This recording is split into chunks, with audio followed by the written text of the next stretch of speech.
Those Who Wish Me Dead is a movie about a kid on the run from two bad guys who just got done killing his dad while they were on the run to the Montana wilderness. The kid meets a retired smoke jumper who, while fighting her own demons, decides to help him survive. Bad guys do bad things while the good guys try to make it out alive. I'm the Beardo. This is a movie I just watched. Now, before we get any further, I just want to point out that this is the spoiler-free portion of the video. Once we hit the part of the video where spoilers lurk, I'll give you a heads up, a little bit of a pause, and a timestamp that you can skip ahead to, bring you to the conclusion and the score that I give the movie. I like to watch movies. I like to talk about movies. So let's talk about this one. Those Who Wish Me Dead was directed and co-written by Taylor Sheridan, based on a book by Michael Koryta, who also co-wrote the screenplay. It's put out by Warner Brothers New Line Cinema, and it came out on HBO Max and in theaters on May 14th. And man, the movie was hyped. It was all over HBO Max. So first thing I saw when I opened the app, I saw trailers before other movies for this movie. I saw pop-up ads in articles I was reading about other stuff that had nothing to do with this movie. So honestly, I wasn't going to watch the thing. It just was a little bit of an overload. The movie stars Angelina Jolie, Jon Bernthal, Finn Little, Medita Senghor, and Jake Weber. They round out the good guys. The bad guys, brought to you by Nicholas Hoult, Aiden Gillen, and Tyler Perry. The reason why I split the teams up is because the teams are split up. At no point in this movie are you mistaking the good guy for a bad guy or the bad guy for the good guy. All of the roles are clearly defined. Angelina Jolie plays Hannah Faber, who recently retired as a smoke jumper after a jump went bad and she lost not only a co-worker but also feels responsible for the loss of some children that were playing in the woods during this giant forest fire. She was demoted or took a job as a fire watcher, spending the summer in the fire tower, kind of overlooking the woods in the section that she was assigned to. Finn Little plays Connor, who is on the run with his dad, and they have decided to go to the Montana wilderness to escape a couple baddies that are out to get him. Somewhere along those lines, Connor ends up meeting Hannah, and the two of them do whatever they can to try to survive the perils of not only being hunted and attacked by a couple of baddies, but a looming and just ridiculous forest fire. Nicholas Hoult and Aiden Gillen play Patrick and Jake Blackwell, I don't know. They don't say their last names in the movie, which is kind of irritating because I don't think they did a good job of really portraying the fact that these two are brothers. If you didn't read the book, you wouldn't probably have known that. But they are in fact brothers. They don't look anything alike. They're vastly different in age, but they are related. I'm kind of confused by some of the casting. I mean, the people that are involved are all, for the most part, pretty good actors, but I don't know why they got involved with this movie. So, clearly I'm not a fan of this movie, but let's talk about the highs first. All the fire stuff looked great. Whoever they hired did a fantastic job. I'm pretty amazed, honestly, at some of the scenes. However they ended up going about it looked great. Turned out amazing. I felt the heat. It felt like there was real danger. The other thing they handled really well was the profession of smoke jumping. They didn't get into too big a detail, but they give you a pretty good idea. They do dangerous shit. When a fire is too hot or too remote for people to get to, they go in by plane. They jump into fires. They get 48 hours worth of supplies, and then they land and try to take care of it from the ground. It's a dangerous job, but despite that, they don't have a lot of loss of life. I kind of did a little bit of a deep dive. I wanted to see if the movie had done a good job of representing this profession. High risk, low reward. It seems like the kind of job that a certain kind of person does. They get something, truly memorable out of it. It seemed like the kind of profession that crazy people do, which seems to be the case. From what I can understand, most people that end up becoming smoke jumpers were previously what's called hotshots, which were people that on the ground on their own went after the hottest parts of the fires to try to help divert it or put them out. I read a couple of reviews that were written by some smoke jumpers. From what I could see, they all pretty much said the same thing. They handled the profession pretty well. Not a lot of movies about forest fires. And another high, the wilderness looks cool. It's great. And you know what, I guess Finn Little did a great job. For the most part, everybody acted as well as they could in this movie. Let's talk about some of the lows. It feels like this was two separate movies that never really met in the middle. There's just not enough information on the table. The things they left out didn't make it a mystery. It just sort of stole the motivation from a lot of the people playing the parts. The bad guys are bad guys. We don't really get the sense that they have any vested interest in being bad guys. They just do this stuff as if it were Tuesday. Yeah.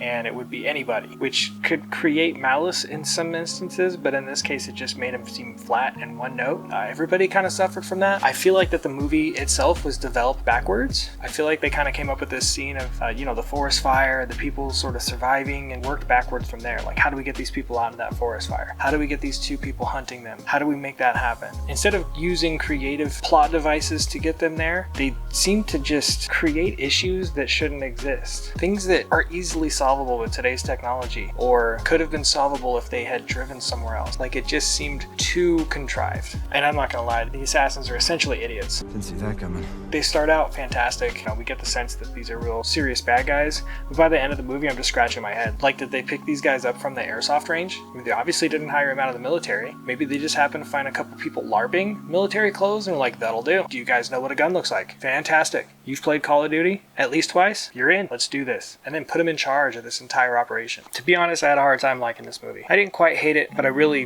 can't even say that I liked it. And with that, you're entering the spoiler section of the review. From here on out, I'm going to go into a bit more detail, and I'm probably going to give away every major aspect of the movie. If you want to avoid that, now's your chance to bail and go to the timestamp listed below.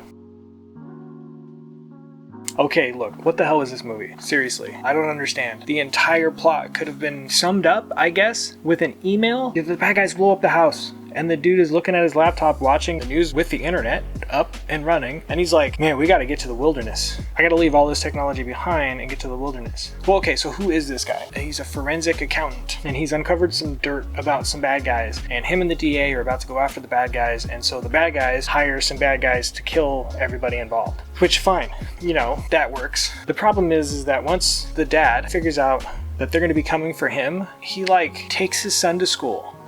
They don't bring anything with him. He leaves the laptop. He just takes him to school. He gets a little paranoid on the way there, and he's like, oh, somebody's following me. Once he gets to the school, he thinks everybody's out to get him, and then boom, he's taken off. And then they drive. He explains to his son, you know, hey, this happened. I did a good thing, but it's got me in a lot of trouble. Our only solution in this is to drive to Montana. Which, I mean, what? The whole time there, he's like, when you get to the place, you gotta find someone you trust. Make sure you find the news people. And like, on the way to Montana, they're passing 57 fucking news stations. At no point did he think, I could just drop this into an email and email 100 news stations. Whatever the information was could only be trusted on some stationery that he found in a hotel room and then hand wrote it down on and was like, here son, hang on to that. That'll solve everything. If anything happens to me, you take that to the news station. And it's like, Dad, take it to the fucking news station yourself. Why are we driving to Montana? One of those plot devices. One of those, we gotta create an issue. Why doesn't he just call somebody? No, you can't do that. You can't trust the police. You can't trust the government. You can't trust nobody. What? If he's trying to get his son to go find a news crew, then he can trust the news crew. Just call the news crew. And maybe I'm overthinking this, putting a little bit too much thought into this. These are the kind of details I can't quite suspend disbelief on. This guy is smart enough to uncover some nefarious thing that's happening with some bad guys through accounting, but he's like, the only solution is to give you the information on 2 pieces of paper and send you out into the wilderness. Fucking what? Let's just decide that, you know what, fine, that's believable. He decides to leave his laptop at home, and the only thing he could think to do is to go drive out into the Montana wilderness to his ex-wife's brothers. He can't trust anybody, but he decides to call this dude and tell him, hey, this is everything that's happening. I'm bringing my son out there, and then we're all gonna find a news crew together. Idiocy aside, movies should leave you guessing. Movies should not leave you asking, but why? Because this whole movie was just full of a lot of questions. Everything about this movie so far was just, why? Why is the character acting that way? I feel like I was watching Prometheus. I'm not even trying to nitpick. These are just glaring. Let's talk about these bad guys. We meet them because they blow up the DA's house through a gas leak, and they make it look like it was an accident. They walk right out, and they have this kind of weird conversation about how they don't leave traces behind. We don't take unnecessary risks. They make it really clear that this is something they do on the regular. This isn't their first time blowing the house up, and this isn't going to be the last time. You get the sense that they're professionals. So the dad and the son, they bounce. The assassins go over to the dad and son's place. Connor's and whatever his dad's name is. I forgot. I don't care. They're in the house, 2 minutes. Jake or Patrick, I don't even know which is which. Doesn't matter. We'll call him Jake. Sees the laptop's open. Hits a button. It pulls up the last clip that they were looking at. It's the news clip, paused at that section for fucking reasons unknown. Jack immediately knows, oh, they've left. They're gone for good. They know we're after him. Patrick looked at 4 photos that were on a wall, found one that had another dude in it, and he's like, they went here. That's it. They just know they went to this survival training thing because there's a photograph of it on the wall. Because there's nowhere else in the world they could possibly go. That's the only place. They couldn't go to the police station. Why would they do that? Why would they go to the government agencies anywhere in the world? No, they're gonna drive to Montana where this guy is because he's in a photo with them. Fine. The bad guys are just that good. Alright, cool. We'll go along with that. They flew directly to the spot that they needed to be at, got a truck from some other military folks, and a bunch of equipment. So they're not only good at their job, but they're like a part of a team. There's a whole bunch of these people. So you would think that they would have some kind of a game plan in place for when they found the 2 people that they're after, a 50-something-year-old accountant and his 13-year-old son. You would think that, because they're that good. We've established that they're the best of the best. They set up some sort of a trap. I mean, it looks like they're gonna gun them down, because they both have automatic weapons. Car comes around the bend, light them up. They just unload, mag dump multiple rounds into the car. Car careens off the edge, they go down there and they just keep firing. They just keep shooting. There's shells everywhere, right there in the open. It's broad daylight. And while they're in the middle of, raining hellfire down onto the car, another car comes with some lady in it. At this point, Jack, he just says, we're blown. And decides to go up to the car and kill the lady. And then he parks the car a half a block away, just on the side of the road. And then they're like, well, nothing we can do here. And they get in their car and they just drive away. It's bizarre. Like, they start out all stealthy, and then the second the jig is up, they're like, kill everything and everyone in sight as loudly as possible. Like, how I play Hitman. We don't take unnecessary risks. Worst assassins ever. Well, anyways, the kid figures it out. Bad stuff's happening. People are trying to kill him. The dad's like, here, take the hand-scribbled note I gave you and go to a news crew. Find a news crew. That's all he can tell him. Find a news crew. Find someone you can trust and find a news crew. Oh, no, he tells them creeks go to rivers, rivers go to towns. Don't forget that. So, kid bounces. Right about here, we're going to take a slight detour and talk about the other movie that they shot and then shoehorned into this one. Connor goes wandering around in the woods and happens upon Hannah, played by Angelina Jolie, in the middle of the wilderness, randomly, near a creek, just happens to be there. She's down by the water having a moment, doing a little bit of flashback for us, because lightning had struck her watchtower and she had to Jason Bourne out of it in order to avoid being electrocuted or something. I'm not really clear why she had to jump out of the tower, why the lightning hit the tower, outside of contrived plot device. Now, from the start of the movie, she does a really good job of telling the audience that she's not only going through some shit, but she's a badass and a risk taker. Through some flashbacks, we learn that she sort of feels responsible for a botched fire response. It cost the life of a crewmate, and some children were taken by the fire. We find out she's a dangerous risk taker because she gets on the back of a truck with a parachute on, and at full speed opens the parachute and goes careening off into the woods. Now, the response to that is that she's done this before, so it's not like the events of her losing people in a fire have caused her to be a risk taker. It's that she's always been this kind of a risk taker,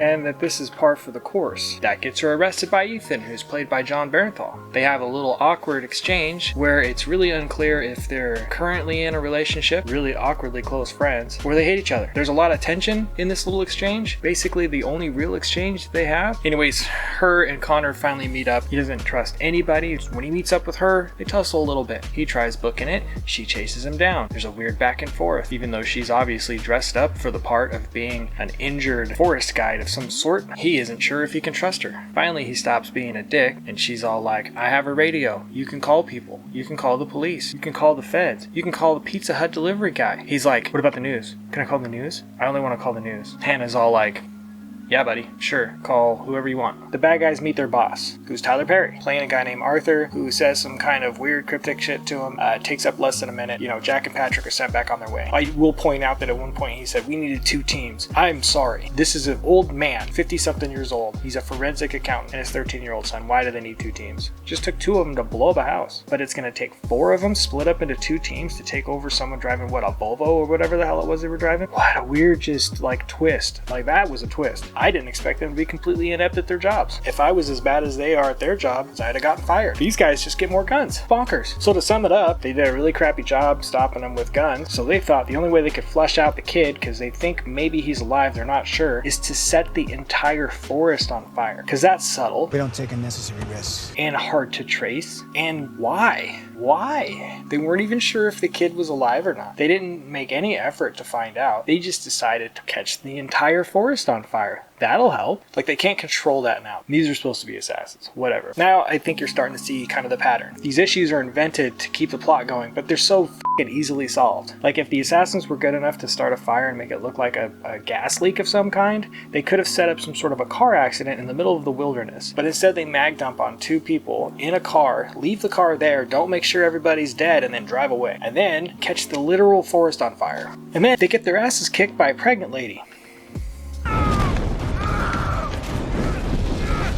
Hannah and Connor are in the watchtower. She finds out the radio doesn't work because of course it doesn't. At some point, they have the exchange of why he's out in the middle of the woods all bloody. Somewhere along the lines of that, he hands her the note. She reads the note, looks really concerned, gives the note back, basically says, time to go. So it cuts to them being in the middle of the night. They hit a field, they're getting along. Suddenly lightning. There's not like one or two bolts. It's like a bolt after bolt after bolt, but there's literally nowhere else that there's lightning. But one bolt of lightning hit the tower conveniently, and then this field. Again, it's like they're working backwards and they're like, how do we get Hannah injured for the fight at the end? And I'm sure someone was like, well, we can have them run from some animals and fall down a cliff or something. Nah. That's too contrived. We can't do something like that. What if we have a field that just shits lightning for no reason whatsoever?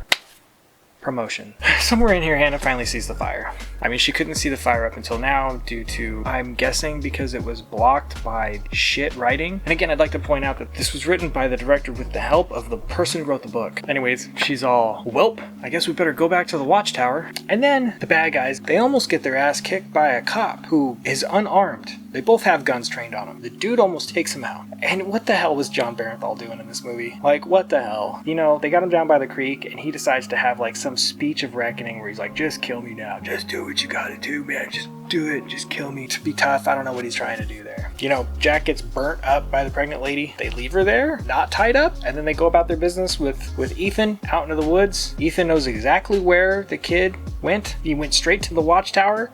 Could have taken him anywhere in the woods. Somehow the kid's there. He knew the kid was going to be there. I don't know how, but he knew. They're back in the tower when Ethan shows up. Bad guys told Ethan that he needs to go up in the tower and check things out. And they say that if they're not up there, then they need to catch the place on fire. If they are, then they all better come out. Ethan walks in and Hannah's all like, come on, man. What the hell? And then Ethan decides to go all Sergeant Snitch and have a full conversation with Hannah. The bad guys catch on, and through coordinated planning, strategic maneuvering, they figure out a way to get into the tower undetected, and then they take care of the... No, they didn't. No, they just opened fire, and just fired directly at the watchtower. They didn't try to move around to see if they were gonna go jumping off. No, they just shoot it up with like an unlimited supply of bad guy ammo. It's just so weird. They're like so bad at their job. Anyways, the pregnant lady decides to ride a horse. The ATV and the dirt bike weren't an option. To the middle of the wilderness with a deer rifle and hunt these two down. And she actually ends up doing a pretty good job. She steals the show. She ends up getting the bad guy who says cracks some little line about, I hate this place. Like, been here for an hour and a half and you've caught the place on fire. Like, of course you hate the place. And then the other assassin somehow gets his ass handed to him by a half beat up lady in the middle of a forest fire who has an ice axe. I don't know why she has an ice axe. It's not the kind of area that gets iced over and requires ice climbing, but she has an ice climbing axe, and that's what she uses. She didn't grab any other kind of weapon. She's in the Montana wilderness up in a tower, and they don't have any kind of weapon other than an ice axe, and that's what she grabbed. I guess it looked cool. And this must be the scene that the person who either wrote this or at least directed this decided was going to be necessary for this entire movie. This scene where they're fighting each other in the middle of this forest fire. There's like this raging inferno going on around them, and you know, it's looking grim, and like, how are they going to get out of this, and blah blah blah. And then they're like, well, let's think backwards from there. And then they just contrived the dumbest plot and series of events to get them into that forest scene. And it's kind of unfortunate because it is kind of an epic scene where they're fighting and they're battling each other, but why does she have an ice axe? So Ethan dies. Allison hangs out with him. Ethan 1000% could have been removed from this movie and nobody would have noticed. He did nothing to propel the plot. He provided nothing outside of a connection between the bad guys and the tower. The bad guys needed to find the tower and find the kid. Ethan somehow, carrier pigeon, knew that that's where Connor was going to be. There was no purpose for that character. They created this tough guy sheriff that wasn't tough. He didn't do anything to prove that he was tough. They set him up for it. They gave him all the opportunities to be the tough guy. He didn't save anybody. In fact, he kind of snitched some people out. So, I don't know. His character was not only wasted, but unnecessary. The two bad guys, you know, deserved to die because they were really bad at their job. The movie ends with news crew showing up and her basically saying, like, are you ready for your interview? Interview for what? He hasn't read the note. He doesn't even know what it's about. She read the note and she just looked at it and was like, oh, I'm not going to say anything about this. We're never going to talk about it again, but it's important. So let's get you to this news crew. We never find out. The whole movie ends and we have absolutely no idea what the his dad found. We have no idea who he was gonna, you know, take down. We don't know anything about Tyler Perry's character. I don't know if this was setting things up for a sequel, but there's absolutely no reason for me to be interested in that sequel. This movie really didn't make me interested in the people that were currently in it, let alone the idea that there might be another one. Like, I don't know or care who the bad guys were anymore. To wrap it all up, the movie was contrived. The plot line was more just, what can we invent that's a problem that could easily be solved, but we're gonna make these weird events that's happened that makes it so it can't be solved that way, and then we're going to shoehorn a couple of people in it that didn't necessarily need to be there, and at the end of it, it's all going to culminate into this epic fire scene showdown. And that's essentially what the movie all boils down to. It's a weird vehicle to see Angelina Jolie in, not that she wasn't capable of the role, just that the role wasn't enough for her. I've heard that Taylor Sheridan's other movies are okay. I don't know about Without Remorse. I guess he wrote that one. I haven't seen that one yet, but I'm not super interested in his previous movies if they're anything like this one. And so for those reasons and more, I give this 2 out of 5 stars. And that's my review of Those Who Wish Me Dead. If you like the content, do the thing. I'm the Beardo. Till next time.